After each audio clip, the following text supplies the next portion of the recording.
Hey everyone, welcome back to my messy workbench. So I was hoping to get the IntelliVision Sprint controller done today, but I've run into a small issue. So I went to, where's it at? I've gone through these controllers, even oh, more or less knockoff Xbox 360 controllers, and even though bought from the same seller, same batch, circuit boards are completely different, which is great. And this is the first one I tried to take apart, and the surface mount pads are so delicate, it's not even funny. Tore it right apart. And this is the newer one, the 2025, which is a single-sided board, nothing on the back, and not great. So if I encounter another one of these, I'm gonna have to very, very delicately take it apart. And on the floor. Alright, so this one, which is an older rev from 2023, the end of 2023, it's a nice two-sided board. And I was able to pretty easily pull the analog joystick, because this is the one I'm going to be tapping into. And then this one we don't use, and you're just going to use the 4 fire buttons, because the keypad functionality is all going to be from the actual wireless keypad. So it's probably going to be Cinco de Mayo instead of Star Wars Day. And happy Star Wars Day, everyone. May the 4th be with you. But yeah, so hopefully I can get more controllers of this style. Otherwise, I'm going to have to figure out a different source, different controller. But anyway, yeah. I was hoping to just get it popped off, wire in the joystick, test it out, and call it good. But this guy's being a little stupid.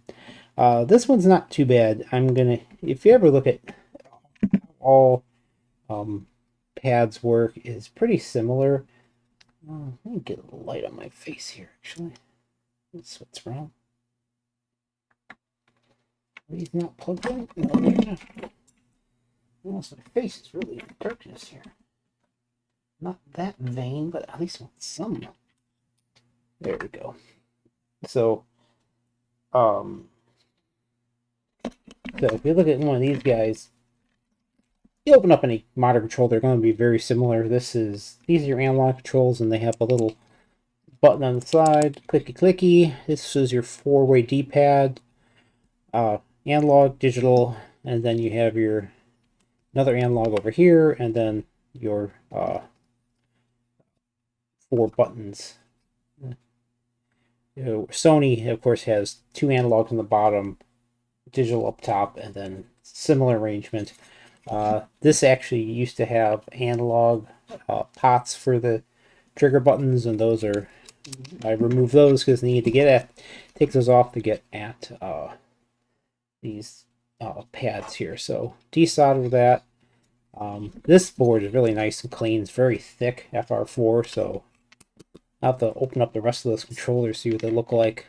So yeah, more labor than I expected, so it's going to be a bit of work to make these. Ironically, the mechanicals are pretty simple. It's just cannibalizing controllers. If I could find an analog like baseboard that's not crazy expensive, I will, but yeah, I'm not sure yet. Again, the problem with the Sprint is it's really not a IntelliVision, it's a emulator, and it's looking for something like an Xbox controller to work correctly, which is nice. But I did come up with a good name. I think I'm going to call these the Marathon controller, because the original controllers are good for a sprint. You can use them for a short time and they will murder your hands. This is going to be really meant for nice long-term gameplay, so you're not going to wreck your hands.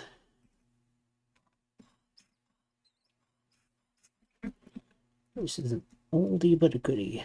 Oh my goodness, I got to buy some solder tonight.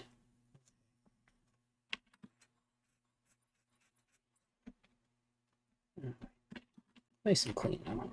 But yeah, I'm just gonna throw some wires on here and figure that out. And I got a really nice looking. I'm working on this one. This is a IntelliVision Purist Ultimate with the Sears Super Video Arcade theme with the black and the brown there. So that one actually is turning out really nice. This is for your if you're a real fan of Night Stalker. Night Stalker, yeah. You can use those. And a couple weeks, I'm gonna be building up a Ultimate Plus, which is going to have 8 buttons. So if you're going to play something like Deadly Discs of Tron, or Tron's Deadly Discs, sure what you want to call it, you can fire in all directions and not stop your character because it's going to be on the second port for the IntelliVision. So yeah, I am finished. I'm going to keep working on this, and hopefully tomorrow I'll have something more built and test it out. Just need to I got that. I just need to cut out some wood grain for the front of it. I have all the matching wood grain for the IntelliVision, so that should be interesting. So stay tuned for Cinco de Mayo. So happy Star Wars Day, everyone, and I'm gonna get back to work. And my poor little dog is scared of the thunderstorms today. It's very stormy in Chicago right now, so hopefully it gets some more done tonight. Otherwise, I gotta comfort my dog and fun stuff like that. Everyone, thank you for watching, and hopefully I'll have another video tonight with the first prototype of the Marathon controller. Everyone have a great night.